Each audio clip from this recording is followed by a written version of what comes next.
right, so welcome everyone to our Scholarship Assembly. We're so happy that you're able to be with us tonight. We definitely, it's different than we usually make all of the seniors attend, sometimes under duress, and oftentimes your parents wish that they could be with us too. So this is a great opportunity for you to see what we usually present. So we'll be going through the program and again, just trying to lay out very clearly for you what you need to do for the scholarships and to make sure that everything is done correctly, it's on time, and that you and your kids have every opportunity to get the scholarships from the very generous folks in our community who raise money for them. So at this point, we always have, there are two different kinds of scholarships. We have those through Dollars for Scholars, which is a wonderful organization in town that raises money. And then we have local and community scholarships. But we're going to start out, I'm going to introduce Mike Ganchert from Dollars for Scholars, and he is going to take you through the Dollars for Scholars program. Thank you. Thank you for having us again this year. I just want to talk a little bit about the process that we use to award scholarships and then the application itself. So just some notes that I took. Usually, I'm not an expert on the application, but usually I do the application myself twice a year just so I am refreshed with some of the questions. And it's been about 8 years now, so I feel like I have a grasp of the application. So Dollars for Scholars is an all-volunteer chapter made up of parents and students. We meet monthly. We're one of about 500 different chapters nationwide under the umbrella of Scholarship America. We raise and award money annually to Whitman students, Hanson students, and any student who attends Whitman-Hanson Regional High School. They need to have a 2.5 grade point average, and they need to be a graduating high school senior. Those are our requirements. After that, it's a merit-based program, and it's based on the information the students provide DFS in their application. We use an online application. We went to it about 8 years ago. It's called ChapterNet. It's the same scholarship application that our other chapters use, and it's managed by Scholarship America. And with that in mind, I always urge students not to wait until the last day to complete their application, because if you have a technical question, we may need to contact our IT department, or I don't have access to the student's application. So if you have a specific question on something that you entered on your application, I may need to contact our awards committee chairperson, who does, and then she has to get back to me. And by that time, I don't want the deadline to pass. So as far as the deadlines go, our application process, it runs from February 1st to March 15th. It ends at midnight on March 15th. That's when the application is live. You can go to the application, make any changes, save the information, and submit the application from February 1st to March 15th. I caution the students, though, that at 12:01 a.m. on March 16th, you can still go to the application, you can still make changes, you can still save information, but you will no longer be able to submit the application. The button that allows you to submit it will no longer be there. So even though student may think they're vigorously finishing their application a day late, our awards committee won't get it at that point. So they have to do it by midnight on March 15th. March 22nd is a deadline for transcripts, which I do from their school counselors. So that really doesn't involve the students, but we may nudge the student to say, we haven't got a transcript yet from a particular counselor, and you just make sure that they have your email address and stuff like that. So that leads us up to March 22nd. From the end of March to the middle of May, we have an awards committee, and that's made up of maybe 5 or 6 adults in the community who don't have a senior at high school, who look over the applications anonymously. The names of the applications get removed, and they're just numbered. That way, no one should theoretically know which student we're referring to when they're doing the deliberations. That awards committee will then score the application on a number of factors, and they'll assign points based upon the information that's provided. There's 6 factors, and I'll list those for you, and then points that you can get so you can see which ones are more important. The grade point average is worth 80 points. Test scores, which would be ACT, SAT, AP scores, those are worth 40 points. Their activities are worth 30 points. Their employment is worth 20 points. Their goals essay, which is their goals and aspirations, is worth 20 points. And then we have one more optional category, which is called unusual circumstances, and that's worth 30 points. Additionally, if any of the students had been student volunteers for Dollars for Scholars through their 4 years, I have kept track of that. So I submit that information to the awards committee, and they get additional points for being volunteers with us. Mr. Gansey, can I ask Yes. a question? Sure. My question is this: a lot of our students were not able to take the ACT or the SAT this year, although they tried mightily.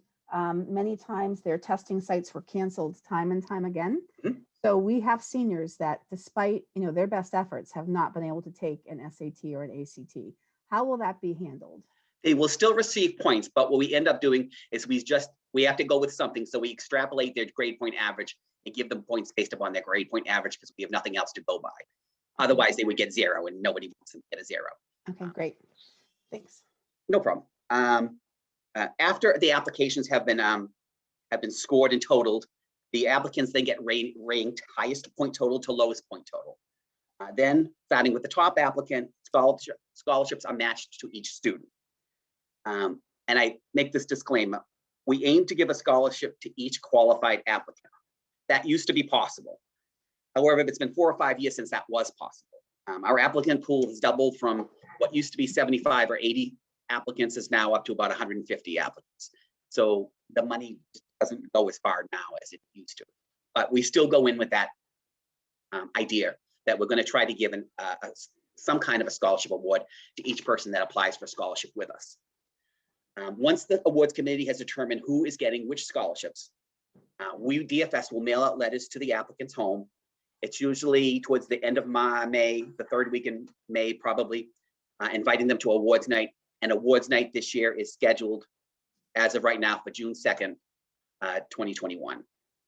After the awards night, the students will probably want to get their scholarships. First, they have to accept their scholarships, and then they claim the scholarships beginning in November. And November 1st through February 1st is the claim period. So they don't get their money till actually after their first semester of school. As far as the application goes, I know you don't have it in front of you, so it might be difficult to follow along. So there's just some points I wanted to make, notes that I took as I was doing the application this past week. Would it be helpful to go to the website? Sure. Okay. That's the first thing. You're going to have to create an account.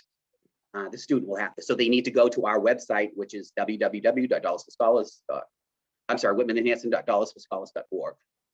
And then they go over to the student and parent tab. Right. So you'll see student and parents all the way to the top right. They click on that tab, and then in the middle of the page, there will be another tab that says log in. So if you go a little further down, scroll down a little bit further, click to log in. So if you've already been on the site, you can use your username and your password in order to log in. If you haven't, if this is your first time visiting the site, ChapterNet will ask for some basic information, and then they will send you a user password. The username is going to be your email address, the student's email address. What we ask our students to do is to use a non-high school email address. That way, after high school, when they no longer have the high school email address, we can contact them and remind them that you've got a scholarship. We have money waiting for you. Please claim your scholarship. It says that in the, I think in the little words written up there, it does say, please use a non-school email address. The other thing I would mention is if you forgot your password, there is an opportunity to retrieve your password. Don't create a second account because it just makes it a little more challenging for the awards committee to score the applications if you've got multiple accounts floating around out there. Once you have logged in, it will bring you to our main page, and you'll see what's called a dashboard. And that's a set of tabs on the left-hand side. And those are the sections that the student has to complete in order to submit their application. There's about 16 or 17 of them. Some of it is basic information, additional information, what schools they're going to, and then it starts with grade point average and class rank, and so forth and on down. The beauty of the system, not that it's a beautiful system, but the beauty of this system is that you can save it and come back to it. So you don't have to do it all in one setting. Generally takes anywhere from an hour to 3 hours to complete the process. And because Whitman Hanson does not rank, that information. Correct. That I'm going to get to that in one second. Okay. So these are just some of the topics that you have to complete, sections that you have to complete that I just put a couple notes on that I wanted to share. The grade point average. ChapterNet will ask you your grade point average. It'll also ask you your grade point average for your 9th grade, 10th grade, 11th grade, 12th grade, or your cumulative. the students can just fill out their cumulative down the bottom. And the way they know that is it'll be asterisk with a required asterisk, with a red asterisk saying that one's required. 9 through 12 isn't required. And the students will be getting their grade point averages from the school counselors who will be giving them their transcripts. It also will ask for the scale that they use, their weighted scale. Ruth, is it 4.5, Whitman Hanson? Yes. Okay, so if not, they can ask their school counselor if they forget what the scale is. Class rank is another one. Oh, I'm sorry, I wanted to stop. I should have mentioned one other thing. So as you're doing the dashboard, there's a color-coded system. So next to each topic that you have to answer, there's either a red code, a yellow code, or a green code. And that's just to make it easier for the student visually to see what they've completed and what they haven't completed. If it's red, it means they haven't started anything at all for that section. If it's yellow, it means they have done some of the information, but not all of the information. And if it's green, it means they've completed a sufficient amount of information for them to go on to the next topic. And at the end, they'll be able to submit their application. Class rank will be one of the ones that it'll be red. You need to go into class rank and it will ask you the question, does your school rank students? Whitman Hanson doesn't. So you have to tell it that. You have to say, no, we don't. Hit save and continue. And now that class rank will go from red to green. So there are some sections that you have to complete, but there's really nothing to complete other than saying, no, it's not necessary. Activities. We ask that the students not attach an activities resume for their activities. We encourage them to enter their activities, which would be sports or clubs that they have done during their 4 years of high school into the ChapterNet program that exists. The activities do not have to be strictly related to the high school though. They can be town sports, they can be church groups, they can be volunteer activities, just whatever they did during their 4 years of high school, because they're going to be asked, was it 9th grade, 10th grade, 11th grade, or 12th grade? If they have no activities, you still have to go into the activity screen and check off the button that says, I have no activities. You save and continue, and that will change the color to green, which is the color that you want. For test scores, you asked about test scores. So if you have not done your PSAT, SAT, ACT, or AP scores, don't skip over that section. Still go into the test scores, click the button that says, I have no test scores, and then save and continue, and that will turn the button green on that one. For awards, again, you enter any awards that you may have received. If you had none, click no awards, and then save and continue. Same thing for employment. There's also a topic that's called documents. It will already be green, so you really don't have to go into that. That is if you wanted to upload any information to the awards committee. You shouldn't need to, but if you do feel you need to, you can use that. Your parents and guardian information, that's another one of the tabs. Consent is not needed to apply for a scholarship for any students over the age of 16 years old. However, we do ask you to go in there and list at least one of your parents' contact information, the name and the email address and the phone number, so that if we can't get in touch with you, we have another person that we can contact. Another one another subject area that we have is the essay. I'm going to see if I can read what the essay is. It's primarily your goals and aspirations. It's please describe your plans as they relate to your educational and career objectives and future goals. Now, we ask the students to be as specific as possible. There is no length requirement or a minimum, whatever. We suggest that they do not attach their senior essay to this if the senior essay does not answer that question. The other essay question is unusual circumstances, which I mentioned initially was optional. It's anything that may have negatively impacted you during your high school years. Again, it could be illness, it could be a death, it could be anything that has had an impact on either their education or their activities or their employment or anything like that. Transcript request. Each student needs to enter their school counselor's info, their name and email address to complete the application. They do not have to wait to get the transcript request back. They should continue on and complete the application. Some people wait until the end saying, I still haven't got my guidance counsel's transcript request. Don't wait, just continue going on. And then the best sections are references. You don't need any references. If you click on references, it'll already be green and it will say, this chapter does not require references. We did that to make it easier for the students so they're not going around to a million different people trying to get references. And also financial aid. It's not necessarily a financial aid based scholarship program. So when you go into financial aid, it'll be green also, and it will say, this chapter does not require financial aid information for the scholarships. When you've completed all of the sections in your dashboard and all of them have turned green, you'll be asked the question, save and look for scholarships. You click save and look for scholarships, and then magically scholarship application ready to be complete. Whitman Hanson DFS, you'll notice our scholarship application there. You're not done yet. It'll ask you what you want to do. Do you want to view your application? Do you want to answer questions? And then there'll be two bubbles that you can't see. You go to the questions, answer 4 yes or no questions. Once you've done that, there'll be an apply bubble that appears. You click on the apply bubble and you've completed the application. If you're in question of whether you have completed the application or not, you will suddenly see in the middle of your screen all of the applications that you've completed, and the only one listed there will be Whitman and Hanson Dollars for Scholars. You'll also see in your email that we will have sent you an email saying you have successfully completed your Dollars for Scholars application.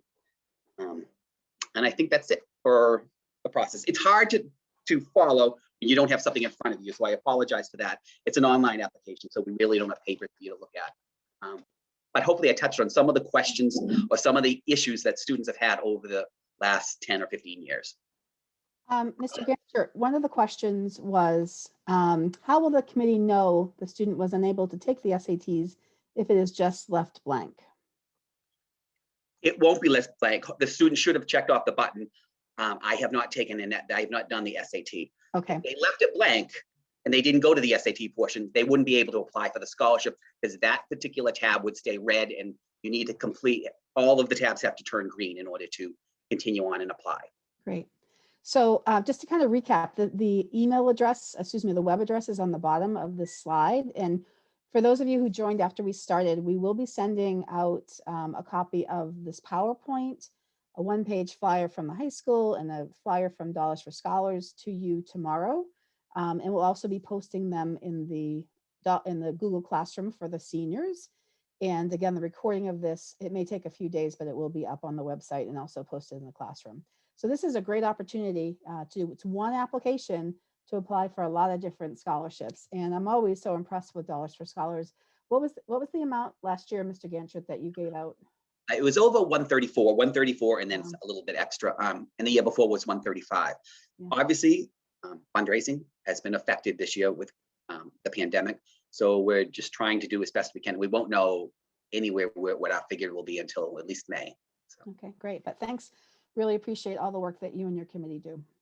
Can I mention one thing? I did say that if you had any, if you wanted to volunteer for DFS activities, we really haven't had any this senior year, but we will probably be having one in April, an outdoor activity, our electronic recycling day. So I will be sending a daily announcement on the daily announcements as they get closer, if anyone wants to follow. Great.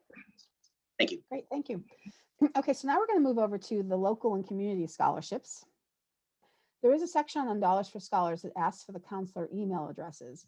And we have to ask you to please use first name dot last name of your counselor at whrsd.org.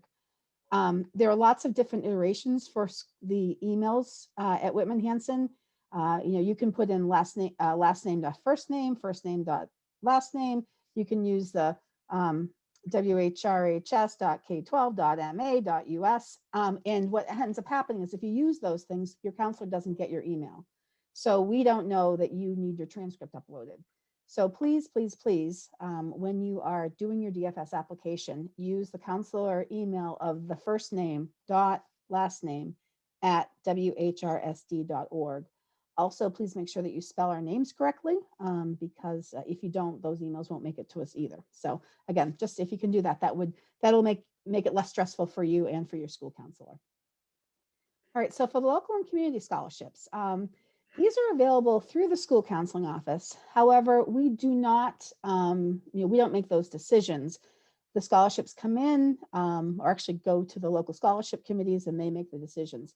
For ours, there is no GPA requirement, but for DFS, there is. It's a 2.5 GPA. So that's an important thing to just think about that. But for all the scholarships for local and community, they are no GPA requirement. And the way that you're going to see those is you're going to go to the school counseling website scholarship page to look for specific scholarships. So I'm going to try to get out there right now to show you around that a little bit. Miss Rivera, I think if you can wave there, Miss Rivera, she is our administrative assistant and works on the scholarship program and has done a great job. So I'm going to stop the share for a second so I can get back to the scholarship page so you can see it all and share this one. Okay, so here we go. So this is the local and community scholarship page. A lot of good information here. And what you can see on here is that the deadline for the local and community scholarships is April 9th. So DFS is March 15th. Local and community is April 9th. And another big difference for local and community is that you need to apply for every scholarship that you are interested in. So if you go down to the bottom of the page, please read all of these instructions. You'll get a lot of good information there. And in local and community, we have one scholarship or in-house scholarships, which only takes one application. Okay, so these scholarships here that are listed numbers 1 through 11, there's just one application. You can click here for the application, check off the scholarships on this one that you're interested in applying to. And these scholarships are all going to come back to the school counseling office. So only the in-house scholarships that are picked by an in-house committee will come back to the high school. Okay. So that's an example. You can take a look at that one. And now we're going to go back to the last page we were at. And then here are all our community scholarships. So on this page, you'll see that there are lots of different scholarships here. The first couple on the top, there's no application. Those are determined by some of the departments at the school. And then you'll get in and you'll see all these different scholarships and you can scroll down. Some of them aren't offered this year, but there's actually, you get down to 72. So if you are interested in any of these local and community scholarships, what you need to do is actually click on the scholarship and you will come to a Google Doc. So important thing to remember is do not ask for permission to edit this document because it won't be given. You have two choices.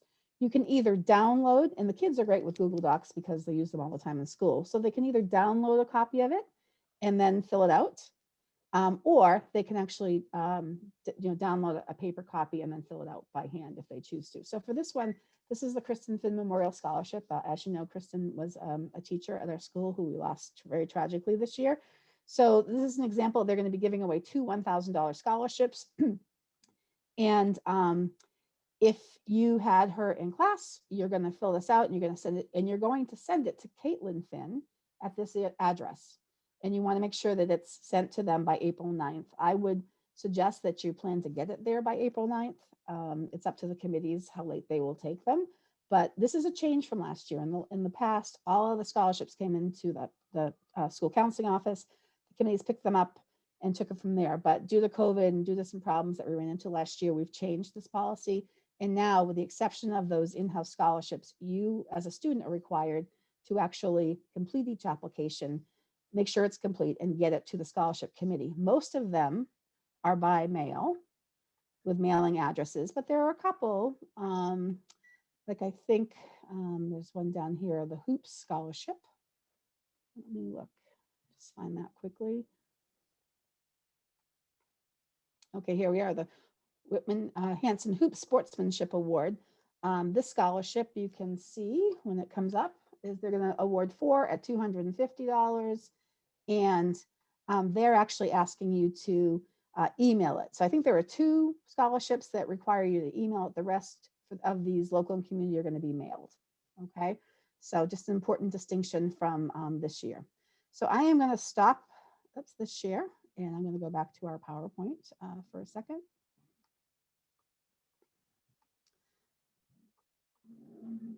So again, all of the local and community scholarships are all on the school counseling website. What do you need to do for those? Okay, here we go. So some important things. So you must complete an application, again, for the exception of those in-house where there's one application for the in-house scholarships. All of the others of local and community, if you have 10 scholarships, when you look through the roster that look good to you, it means you're going to need to complete 10 scholarship applications. Each application you need to include, in addition to anything they might have asked for, like some of them might say, you know, they want a short essay on leadership, something like that. So whatever, they might ask for some other things, but you also need to include for each one of them a transcript. A transcript, you can pick it up in the school counseling office. Ms. Rivera's got them all set and ready to go. If you are a fully remote student, get in touch with Ms. Rivera or your counselor, and we'll make sure that we get a copy to you. Also, you should need to include, in addition to the completed application, the transcript, a resume. And it can be you can put the goal statement right on the resume. That could be part of it, or it can be separate. And then 2 letters of recommendation. And typically, you're going to ask your teachers to get copies to you of the recommendations that you got for colleges. You also could ask your counselor, but typically we start with the teachers. And then again, the important thing is to remember that the deadline to mail applications to the scholarship committees is April 9th. Okay, so we ask you to make the effort to apply. Every year, Dollars for Scholars in local and community, it's over 200,000, because I think last year we ran right about 100,000. DFS was at 134, so that's $234,000, you know, just shy of $250,000 that the people and the businesses of Whitman and Hanson you know, generate for scholarships for our kids. So really wonderful communities, very generous communities, and we really encourage you to make the effort to apply. And there is a lot of money out there. Scholarship details. So if you receive a scholarship for local and community, we will contact you by mail. I think that's the same with DFS. Is that right, Mr. Gancher? Yeah. Okay. So you would be notified by mail that you got a scholarship. And again, the scholarship night is planned for Wednesday, June 2nd. It's always the Wednesday before graduation. And to be honest, we don't know what it's going to look like. You know, will it be indoors? Will it be outdoors? Will it be virtual? At this point, there's just no way for us to tell. But we do plan to have our scholarship night. And just like for DFS, for the local and community, most of the scholarship checks are going to be available to you after you complete your first semester of college. Some you'll get that night, but the majority of them, again, you're going to get your first, get through your first semester, and then either send a copy of your grades or your second semester bill to the scholarship, and you'll get your scholarship usually in January of your first year of college. And for all of the local and community scholarships, we will give you a certificate at scholarship night, and all of that information in terms of how to collect your scholarship is on the back of that certificate.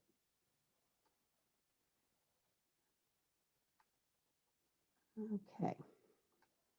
And another important thing, sorry, I'm just letting somebody else in the waiting room here, is that you need to say thank you. If you receive a scholarship, it's really important that you express your appreciation. As you go through that scholarships list, you'll see that many of them are scholarships in memory of a loved one that has been lost. So these families, you know, do a lot and hold fundraisers to raise this money for our students. And it's really important that you say thank you. And we also encourage you to actually write and send a thank you card. I know that's not something that's done all that often these days, but that would be really an important thing to do rather than just sending an email or a text. Again, because those, you know, people are memorializing a loved one that they've lost. They're spending the time and effort to raise money to give it to our students, and we really need you to say thank you when that happens. And the last thing, so this is kind of off topic of this local and community scholarships, but we also, the seniors know, we have a Google Classroom for our senior, actually for every grade. And we post all sorts of information in there. So most of the seniors, I think, have joined this Google Classroom. The code is right here. I believe that once you join as a student, a parent can join as well. And, it's important we keep everything that's important that's coming up, we post in that Google Classroom. We'll send it out by email. We'll put it on Instagram. We'll put it on Twitter. But a lot of that information is in the Google Classroom. I just scrolled through that this afternoon, and there was a scholarship from Brockton Garden Club for kids that might be going into horticulture. There was one for, I think, women in insurance earlier this week. So all these random scholarships that might just be mailed to us or we become aware of, we will put into the Google Classroom.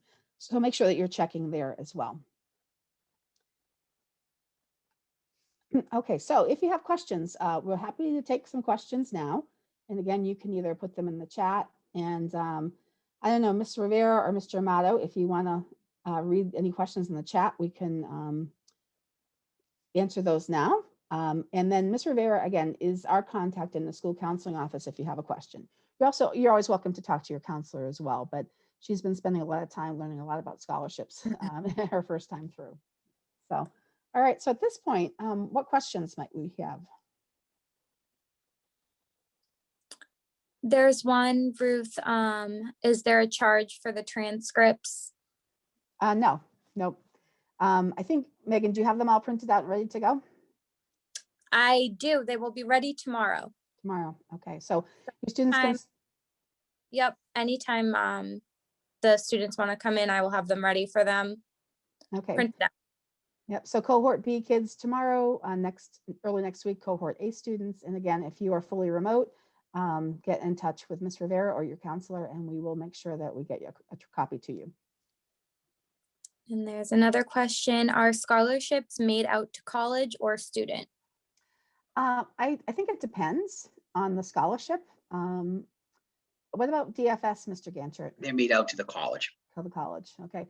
I think for the local and community, it depends on the scholarship committee, and they may make it out to the student or and I know we were dealing with one, I think if you remember, Mr. Rivera, the student got in touch with us and said, oh, here's the address of the college. And they said, oh, no, we'd rather give it to the student. So it really depends on the person giving the scholarship.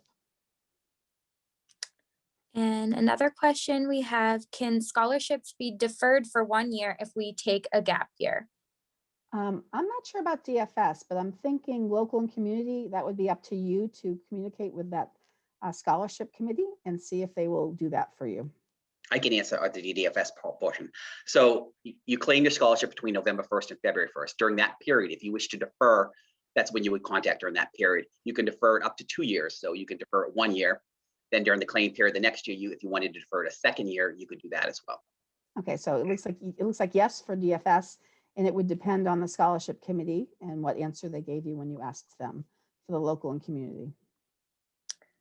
Okay, and another question, can we make copies of the transcripts or do we need official copies for each application? Nope, you can make as many copies as you want. We will give you 1 copy and then you're free to make as many as you want. And then, okay, and then is it possible that we already have our transcript from college applications? Is it this? Yes. It'll be the same. So if we did give the seniors a copy of their transcript already, if they need another copy, they are welcome to come get one, but they should already have one. And what if the student has decided on a school before the DFS deadline of March? So on our DFS application, it asks you to list up to 3 intended schools. And once you type in the school, it will ask you, is it a 2 or 4 year school? And then the next set of questions is, what is your status of your application? It can be, I'm waiting to hear, I'm on a waiting list, I've been accepted. It gives you a wide range of chances. And a lot of the schools change between the time you fill it out on March 3rd, and the time awards night comes on June 2nd. So usually we get an updated list from school council office as we get closer to the awards selection night. Right. And I would say for all of the local and community scholarships, if it does ask you where you're planning to attend, if you're undecided, just say I'm undecided, but I've applied to X, Y, and Z school and been accepted. And I'm just we'll be making my decision soon. That would be fine to put that out there. And another question, are there any lists or resources available for state or national scholarship opportunities? A I'll let Mr. Ganchich talk about DFS because they have Scholarship America. Why don't you go first and then I'll follow up. We do. So you'll notice when the student will notice when they fill out the application that there are a lot of extra questions that they ask that the local scholarship, local DFS doesn't really need the information for. Their ethnicity, their race, their veteran status. That's because there are some national scholarships whereby when you fill out the profile, you can actually search and see if you're eligible for any national scholarships based upon the information that you put in our profile. So your profile that you use, we need it. It's valid for local DFS scholarships, but it also applies to any national scholarships that Scholarship America manages. And they do have a sizable number that they manage. Many of them are ones that have strict criteria. So you have to have had a parent that worked at GE during the war. You know what I'm saying? Some of them are really obscure, but there's a lot of them that aren't. And so they are available. There is a tab that you can hit where you can search to see what other scholarships you might be available for. And that would include any national or regional scholarships. Okay. In terms of other scholarship opportunities, there are some websites. FastWeb is a popular one. And there's a scholarship search on the College Board website. I would say in all of my years of doing this, which has been a long time, I have seen very few kids actually get scholarships through those methods. It doesn't mean you shouldn't give it a try, but I think the greatest opportunities for our students will come from DFS, the local and community. And the really important thing to check is places of employment where parents work, maybe houses of worship where they go, social organizations they belong to. Really seek out all of those. That's really where I see a lot of scholarship money come in over the years. But definitely some trustworthy ones would be College Board and FastWeb. And if you have a scholarship that you come across one that asks you to pay a fee, do not do it. It is a scam. You should not pay a fee to apply for a scholarship. Okay. What information should be included in the student resume? So for the student resume, we are going to post some exemplars for you to take a look at. But typically it's a section again, you can just Google resume for a high school student and get some good examples. Word has some templates in there, and we'll post some for you for sure. But usually, the information at the top is going to be the student name and address and contact information. And then the next section is usually an objective, and that's where you could put your goal statement, what you hope to do. Then the next section might be your schooling, where you go, grade point average, classes that you've taken, maybe AP or areas that you've excelled. And then a lot of clubs and activities would come after that. So that's really more of a student resume, but we'll post something in the school counseling Google Classroom tomorrow to give you some exemplars on that. And there is one, if you have Navigating the College Search Process, it's a booklet that we have shared and sent out lots of times. There is a resume in the back of that for our infamous student named Pat Panther. Okay. Can you use your college recommendations for the scholarships recommendations? College recommendations, absolutely, that's fine. So they can be teacher recommendations that you've gotten, or they could be from your school counselor. We don't require them. Yeah. So DFS doesn't require them, but since local and community require 2 for everyone, yes, get those copies and have more copies made. And I think I got all the questions. If anyone wants to re-ask their question, if I missed anything.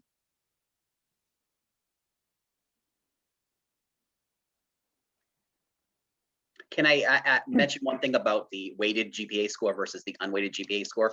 Sometimes we do have students that are teetering in between. We will choose whatever's more beneficial for the student. So we have a 2.5 grade point average. And usually a student will ask me this question. I'm not sure where I am on the line. You know what I'm saying? They might be 2.38 unweighted and a 2.52 weighted. We'll take the 2.52. So we'll do whatever in the best interest of the student. Great, thank you. And we have one more question came in. Will all this info be available on the counselor page? It will. As I mentioned, in the Google Classroom for the students, we will post this all tomorrow. We'll post the PowerPoint. We will post the flyers from DFS, the one-page flyer from the high school. We will post the recording as soon as it is available. And I also plan to send out an email to folks tomorrow with this information as well. Okay. Any other questions before we wrap things up? Oh, I see a few more. Okay, if my senior essay had to do with goals and aspirations, can I use it? Yes, on our end, I think, yes. Yeah, I would say if it's appropriate, for sure. And then there's a specific question on the Dollars for Scholars application that asks for the college you are currently attending and requires an answer. How should students that have not decided on a college answer? There should be a spot where you're not, I'll look at the application, but some chapters do give scholarships to students that are in college. We do not, so you shouldn't have to answer that question. I'll look in the application and see where you're looking at.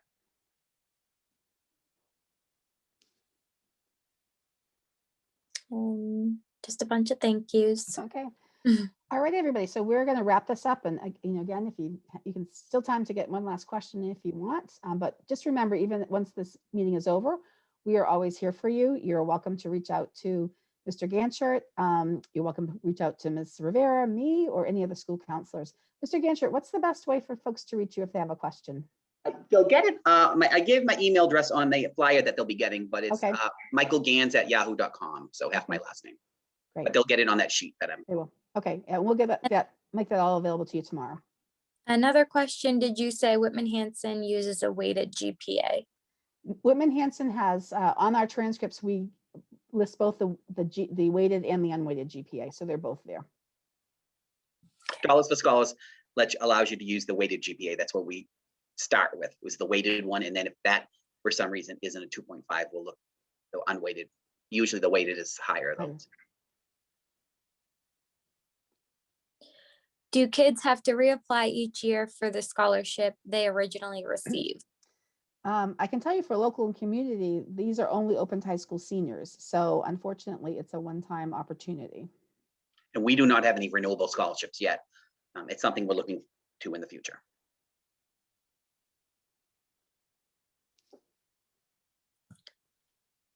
Okay. All righty. Okay, everyone. So we are going to wrap this up. Thanks so much for coming. We really appreciate your time. And hopefully this was valuable, and we'll get the information out to you. Any questions, please feel free to reach out. Thank you, everybody.